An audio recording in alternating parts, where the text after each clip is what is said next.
Nakita ko, walang pumapasok. Very, very rare.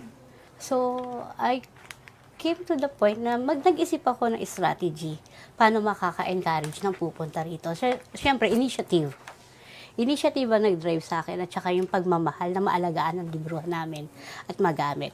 So, yung mga nearby na mga bata dyan, in-invite ko for free tutorial. And we are the first barangay reading center na nag-offer ng free tutorial.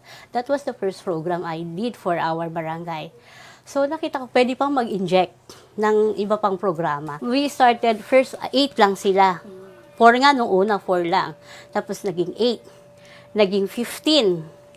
Naging 23, naging 30. Tapos, nung nag-cater na kami lagi ng integrated na feeding program, storytelling, yan mga activity, naging 70, naging 90. The last we conducted was December 23.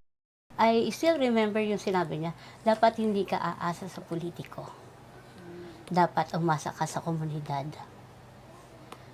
Yung po yung natanim sa utak ko. Sabi ko, parang yung drive na ginawa ko noon, nabuhay niya.